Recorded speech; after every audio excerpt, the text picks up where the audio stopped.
from my surgery, my mother was standing beside my bed. But there's a lot of dark in a hospital as well. You would get this uneasy feeling because you knew that you were not alone. I saw this apparition. Whatever it was had ill intentions. His eyes were black. Something was taking over my body. I have never, ever been that scared in my life.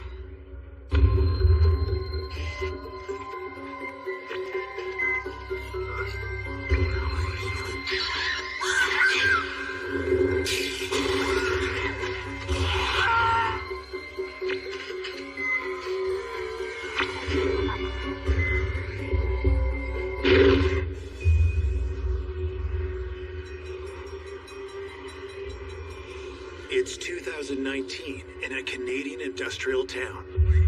Michelle Wadge is facing the fight of her life. July 2018, I was diagnosed with a form of thyroid cancer. I had surgery to have my 18.5 centimeter tumor removed out of my chest. Finding out at 37 years old that you have cancer is absolutely terrifying. You don't know what's going to happen the next day. You don't know if you have 6 months to plan for the rest of your life. In order to crack my chest open, they had to stop my heart, and I was physically dead for 4 minutes and 31 seconds while they proceeded to take the tumor out.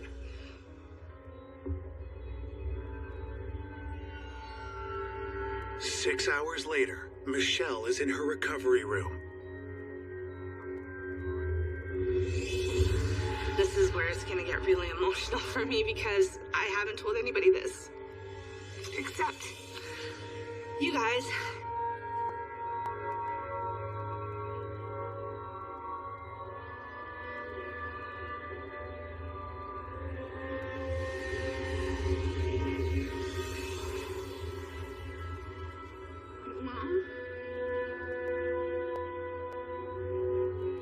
My mother passed away of May of 2013, and when I woke up from my surgery, my mother was standing beside my bed. She didn't say anything to me, she didn't speak in any way, but the love in her eyes and the warmth that I felt from her made me know everything was gonna be okay. Mom?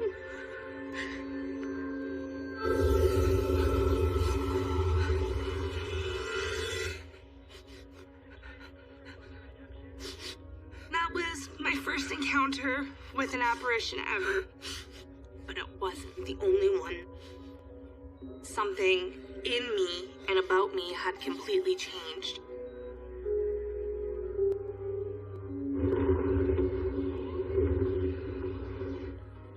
Six months after her surgery, Michelle is in remission and working at the very hospital that saved her life. It has a place in my heart. I'm very drawn to that place. I work in the cafeteria. I love my job because I have a sense of pride. Keeping the doctors and the nurses and the PSWs fed and keeping their brains all to their full potential so they can do whatever they can for the patients of our hospital. But not everything that occurs in a hospital is always a good thing. There's a lot of dark in a hospital as well.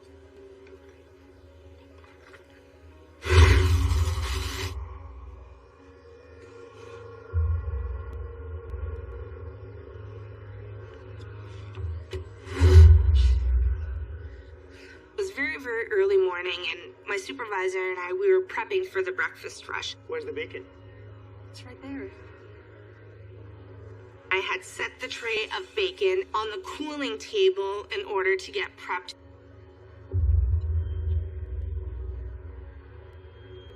What the hell? how does a huge pan of bacon just up and disappear? It doesn't have legs. I know it didn't walk away. It can't be. I took it out.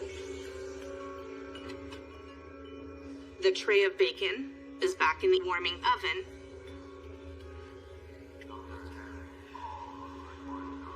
It was about 8 o'clock in the morning. Nobody else in there whatsoever. The other staff don't start until about an hour and a half later. My supervisor and I were flabbergasted. Very weird and confusing. I was very, very puzzled.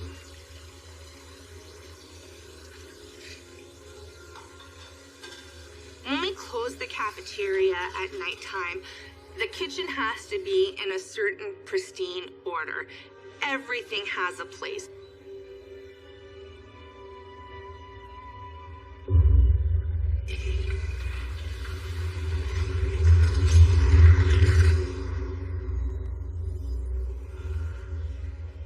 The next morning, there was another incident.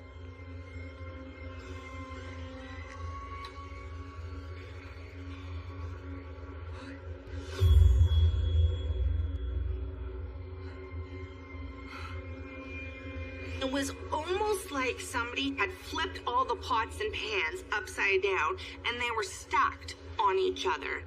But how they were stacked was weird.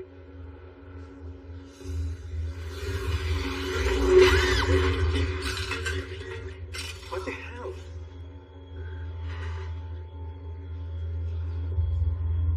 We did not know what to think of this whole situation. Both of us brought it down to there was something in that kitchen with us.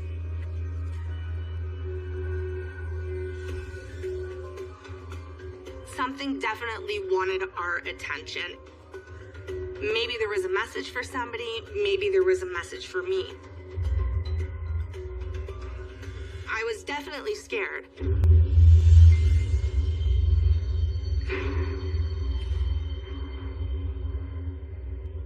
Shortly after, I had to go to the basement to have a photo ID made for a staff member.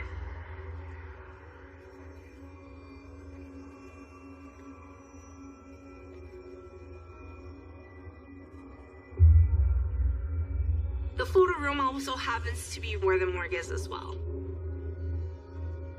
I was so nervous. I had this feeling that somebody was watching me. It was like all the little hairs on the back of my neck stood up. I could not shake that feeling. We've all had that experience of being alone in a room, but being convinced that somebody else is in there with us, that we're being watched by unseen eyes. Maybe it's just our imagination, but maybe, especially in the case of somebody who's sensitive, like Michelle, it's something more than that. There was a wheelchair leaned up against the wall.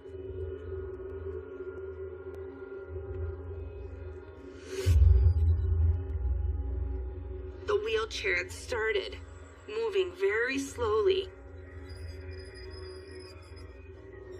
Almost like somebody was sitting in it and taking their foot and moving themselves back and forth and back and forth and back and forth.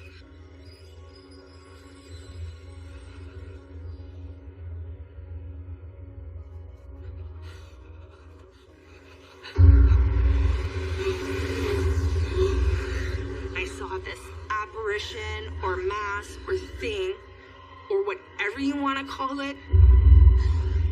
Whatever it was had ill intentions.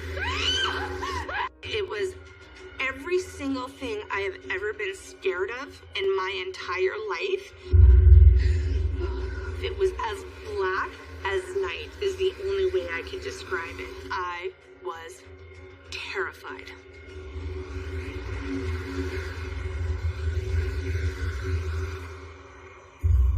It was making its way in through the doors to the morgue.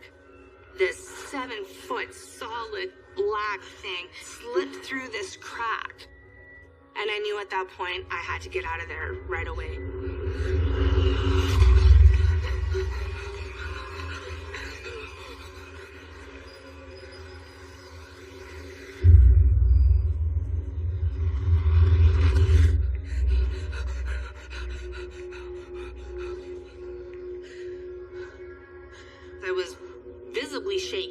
almost to the point of tears. You okay?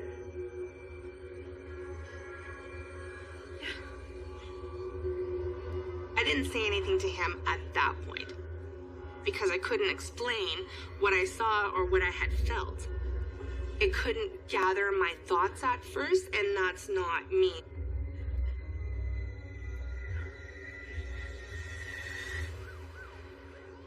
I went back to work, trying to get into my groove, trying to forget everything that's happened.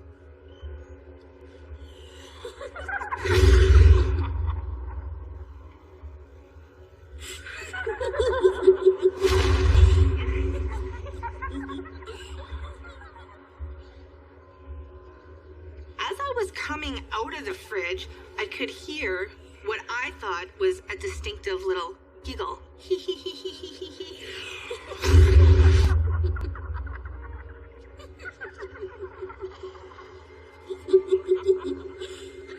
Did you hear that?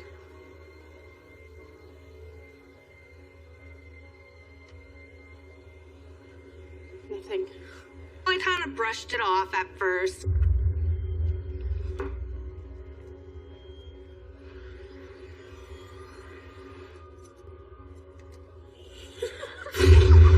Later, as I was closing, the giggles started again.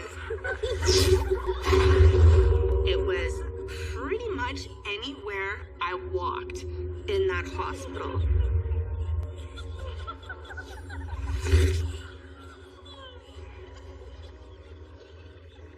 It was like I was being followed.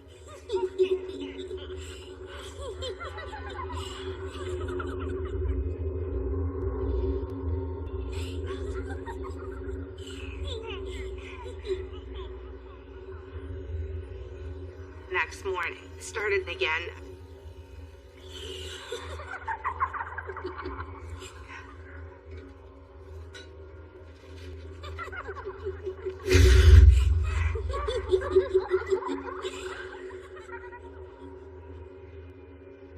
You hear that? And he goes, "Can you hear that giggling?" At that point in time, I knew right there that it wasn't all in my head, and there was something that was following me around, giggling.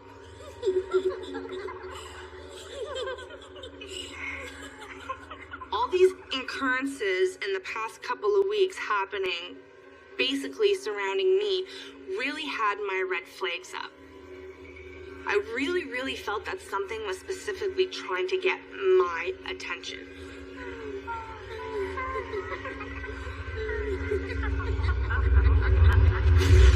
Hello? So I started talking to it. I know you're here. What are you doing?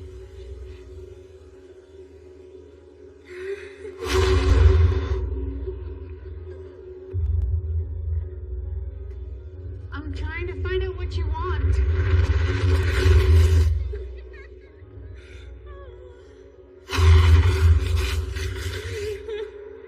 Do you need help?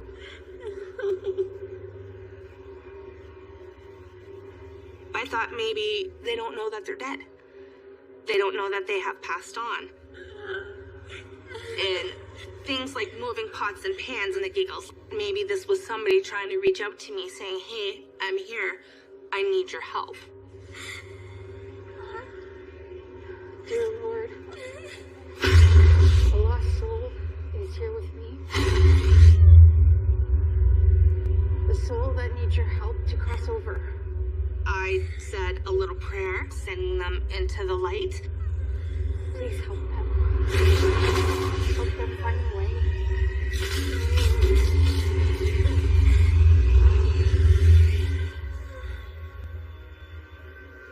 And after that was done, I didn't feel anything in that kitchen anymore. It felt a lot lighter. It was almost like the air was a little bit easier to breathe.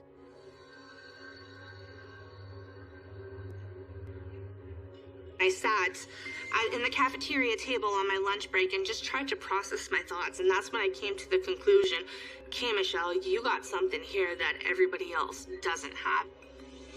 This surgery and dying on the table has allowed me to connect with the other side. Michelle has undergone a life or death surgery. She had her heart stopped by the surgeon for 4.5 minutes, which means she was technically dead for that period of time. And time again, we hear these experiences of people, men and women that pass through death's door, even for a brief period, and when they come back, they are changed. Their perception of the world has broadened. They're able to see spirits. They're able to hear spirit voices.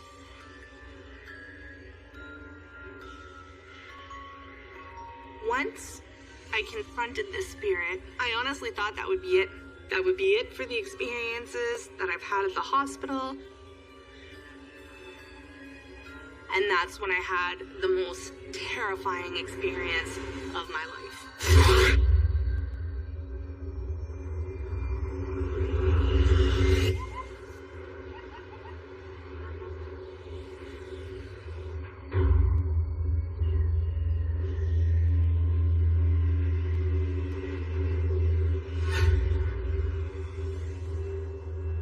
My supervisor had informed me that we're not allowed to keep any of our personal belongings up in our workspace and that there is a locker room downstairs. So I had to go to the dreaded basement again.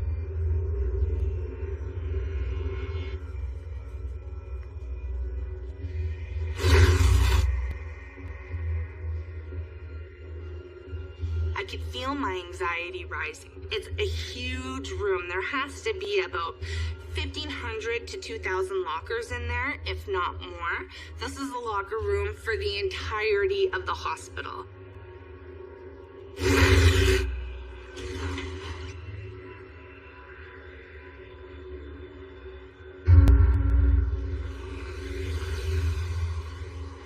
Hello?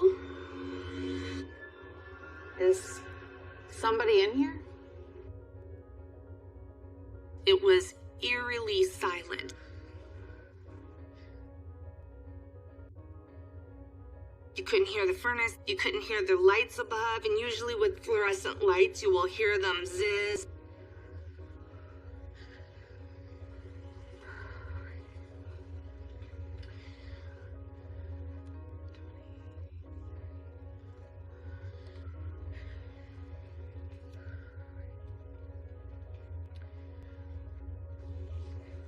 There was no sound at all.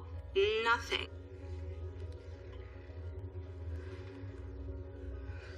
A locker is made out of metal. I would think that there would be some sort of sound.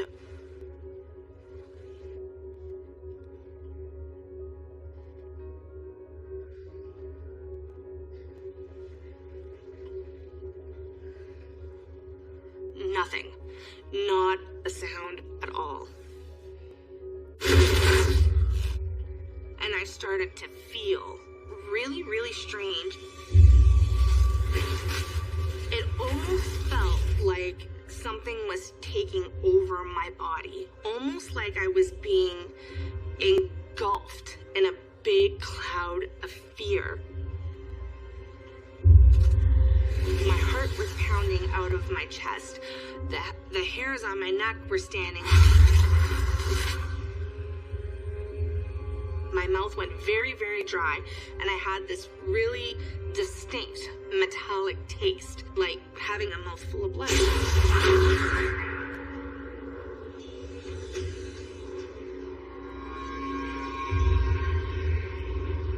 My brain was saying, it's time to run, but my feet didn't want to move.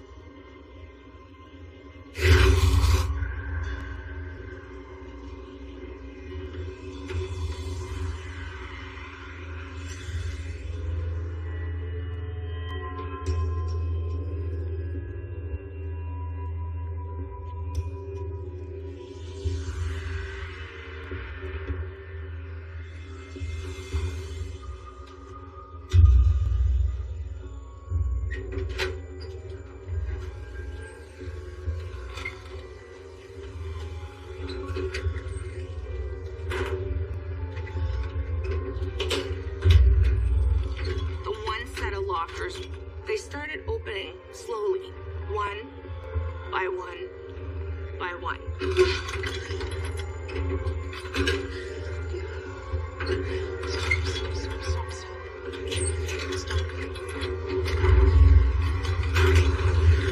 And then boom, there was the black mass again. I was terrified. There was something in there that wanted me to know, hey, I'm here, and that's terrifying. Stop. The feeling that I got from it, it wasn't a good feeling. It wasn't a feeling of lighthearted play. Stop! Leave me alone!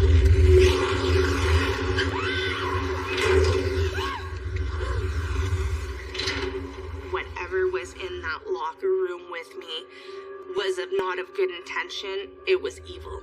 It was dark. It had an intention in mind, and I did not want to be the one to find out what that intention was.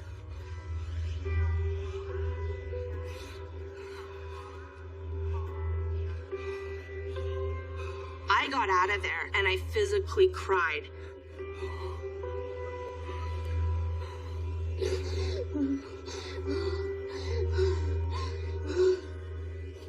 Hey, are you alright?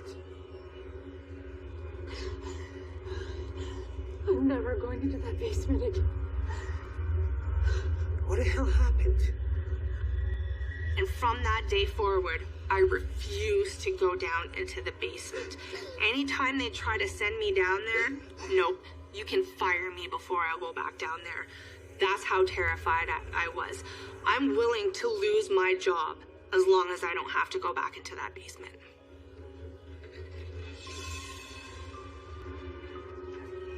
I definitely now believe that it doesn't matter, a hospital, anywhere that there is life or death, traumatic experiences, natural experiences, there's going to be paranormal activity. If you have unfinished business, that you will stay behind to finish your business.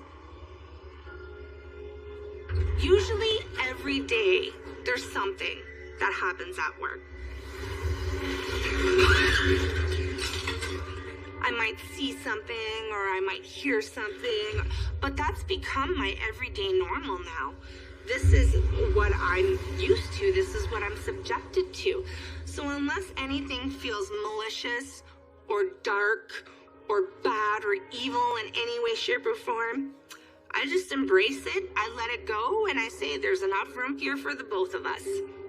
And that's it.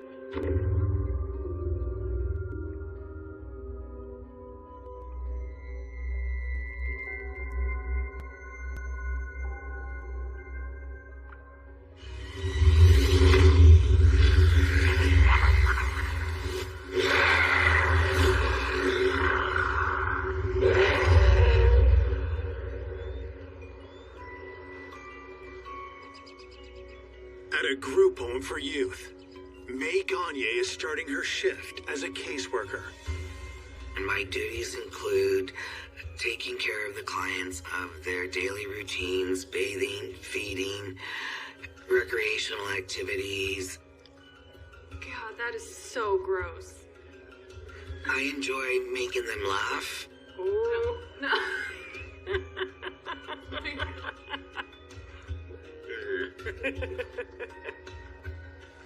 And it puts a smile on your face every day.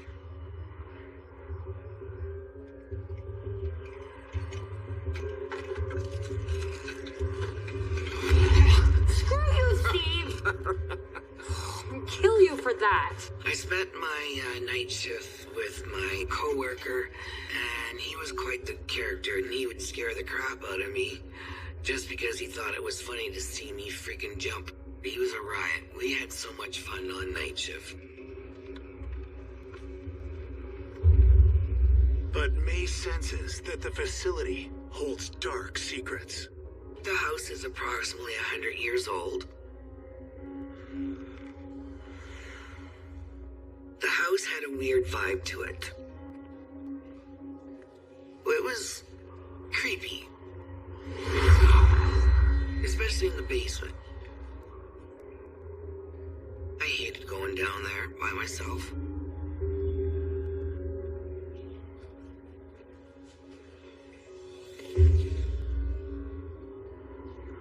The hair would kind of go up on the back of your neck. You would get kind of like this uneasy feeling because you knew that you were not alone and that you were being watched all the time. It was just a feeling that you're not alone.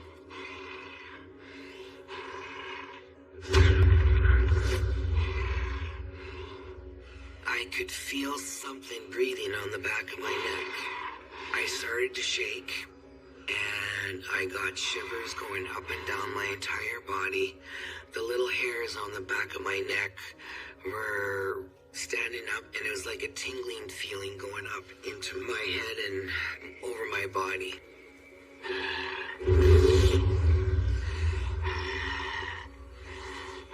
What was behind me from what I felt was dark.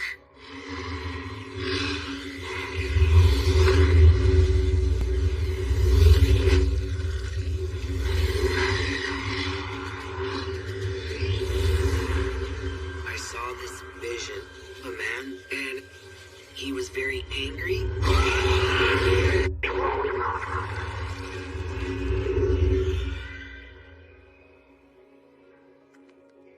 And then he disappeared.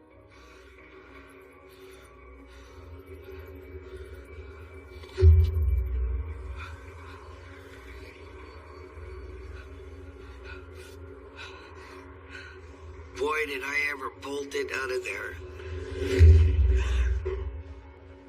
Hey, what's up with you? There's something down there. You want me to call Ghostbusters, sweetie? I'm serious. I'm not imagining it. He didn't really believe in the paranormal. Hey, it's okay to be scared. It's just a creepy basement. Yeah.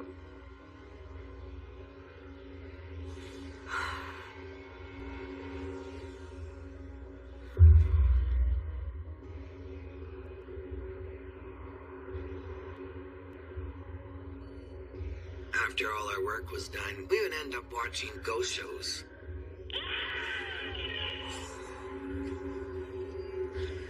Don't worry, I'll protect you. Stop it.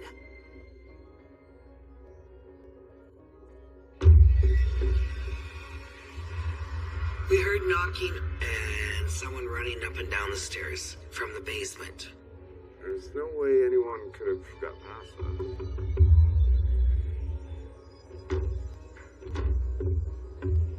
We assumed that it was the client from upstairs coming down.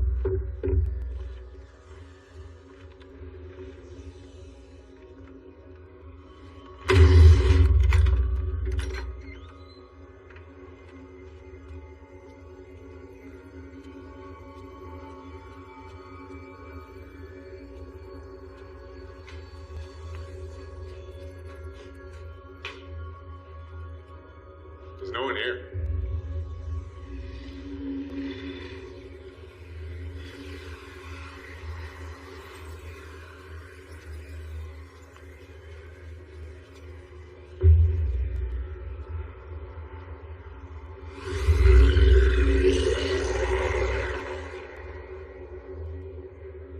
There was nobody there. No one.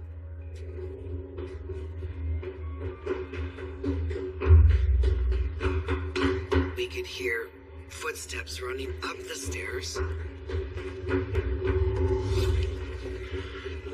it was fast. It was like not normal walking up the stairs.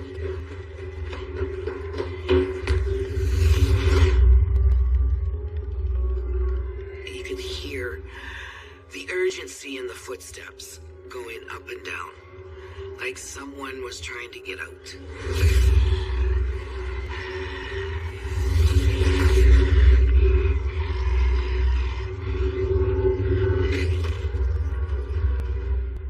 I was so scared because I had never experienced that before.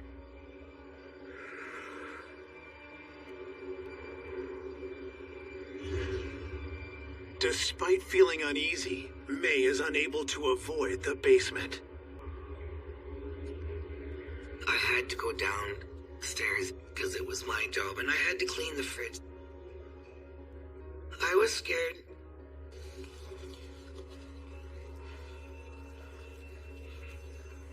I felt something around me. An uneasy feeling of that I was not alone, and that someone was there with me.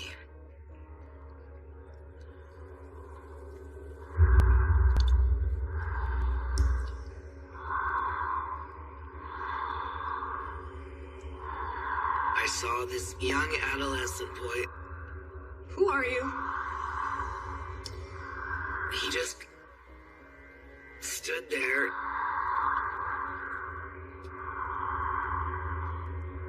How did you get in here?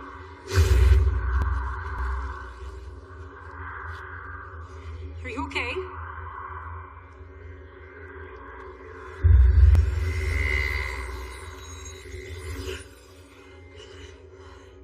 My God. Oh my God. I was terrified. My heart was racing. Oh my God. I got out of there like a bat out of hell.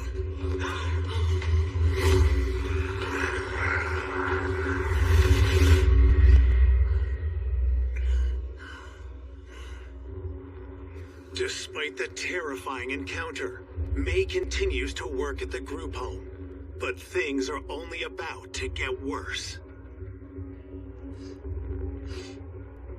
Do you smell that? We started to smell weird things in the house.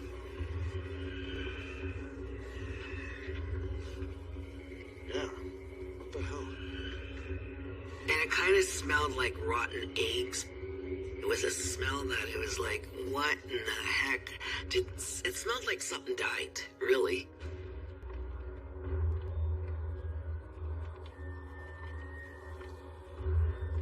The smells that were coming throughout the house in different spots were just pretty freaky and eerie, and it gave me the chills, especially with that putrid smell everywhere.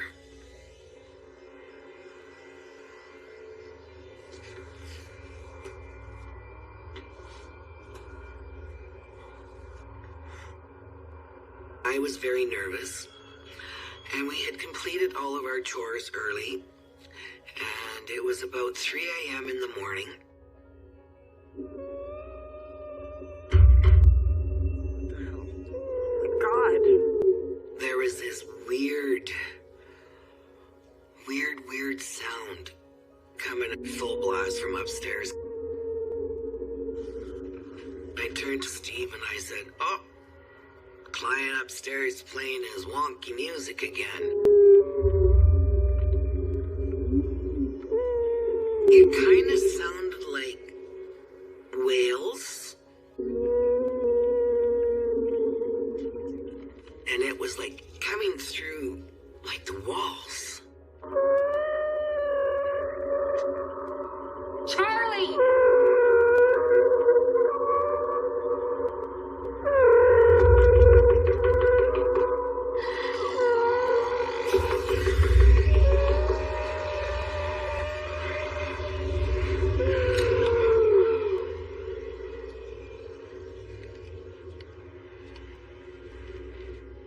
The client was sound asleep in his room, and we couldn't hear the music anymore. Let me tell you, I kind of got the shakes a little bit there. It scared me. And Steve, too. I could tell from his eyes that he was a little bit unsure of what was going on, and it was kind of freaking him out a little bit, too. He wouldn't admit it, though, because he's Steve.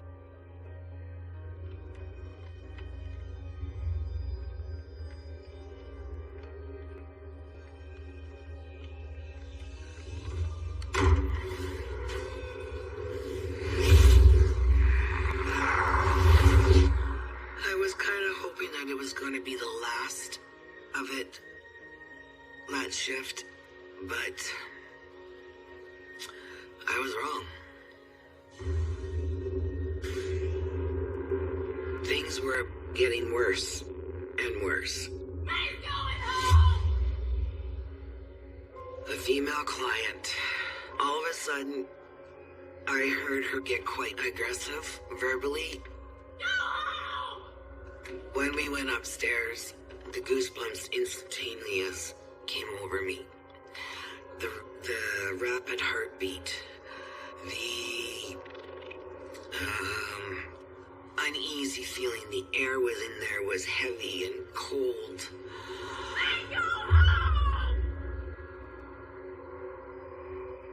Natalie, can I come in and talk to you?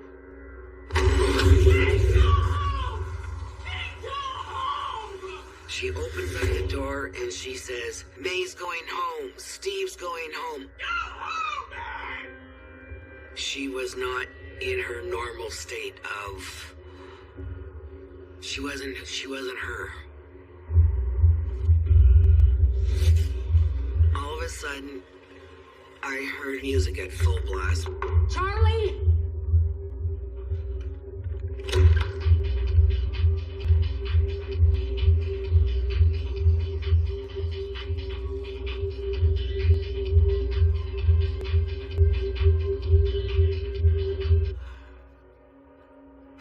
That was one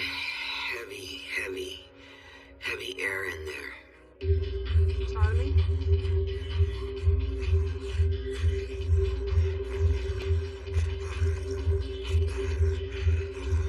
Charlie? He's growling, and he's rocking back and forth.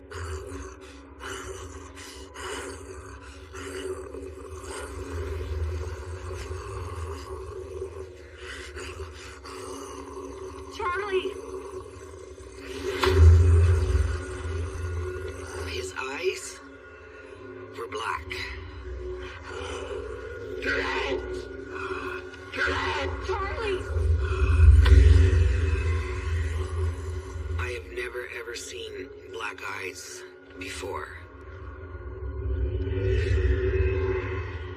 Charlie! Charlie!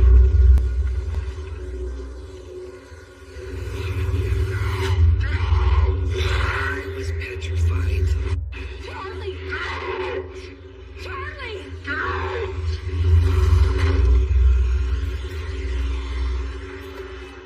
It really scared me. And I was trembling.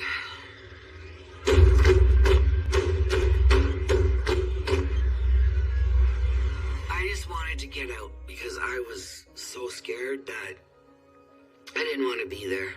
I didn't want to get hurt by him.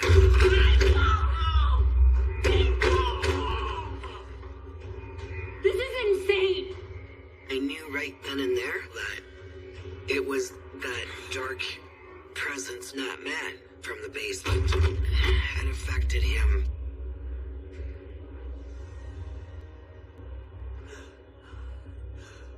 The disturbing physical manifestations experienced by the client, especially those of his eyes turning completely black, suggest that an outside force is trying to, if not just influence him, perhaps even take him over.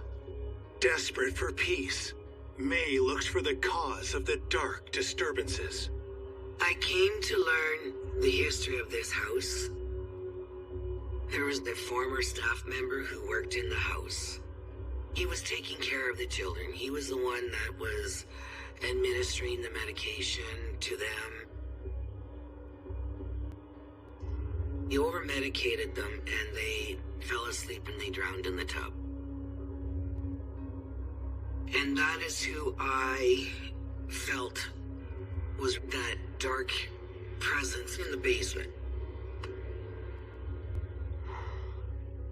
The question remains, why is the entity still attached to this location? He may be worried about being judged in the next life, and perhaps he's sticking around because he's frightened of what comes next for him. He tortured himself after he passed away with his anger, guilt, and pain. And I needed to set him free of that.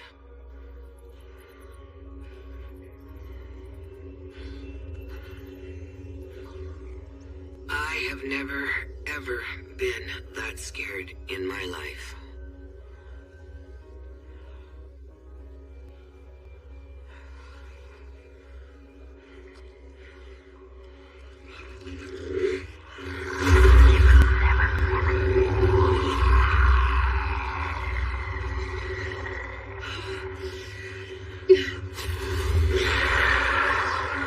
You know what you did to those children.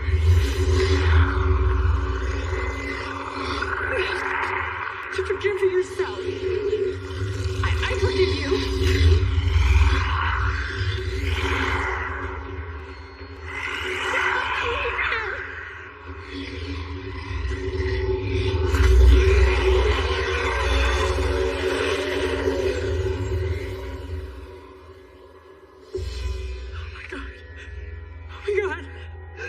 Then all of a sudden, the air changed, and there was no more heaviness in the basement. One might expect the last meeting to be a confrontation, but that's not how it actually turned out. Instead, she goes downstairs to the basement to seek him out on his own terms in his own place, and she offers him forgiveness for the things that he's done. And it's possible that all he has ever wanted is some form of absolution. He wants to be redeemed, and once he has that forgiveness, he is able to move on and leave the location behind for the living. The activity in the house just stopped. The house has been very calm. It's back to normal. This event that has changed my life in a lot of ways, it has given me more insight into the paranormal, the history behind what has happened in a house.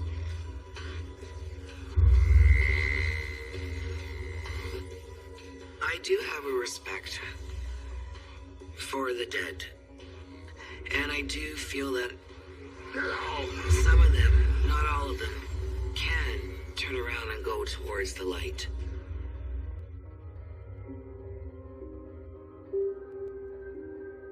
And I felt that I really helped this dark presence. And that was very satisfying to me, because I kind of feel like it's a lifelong passion is to help other people, hence why I am in this field.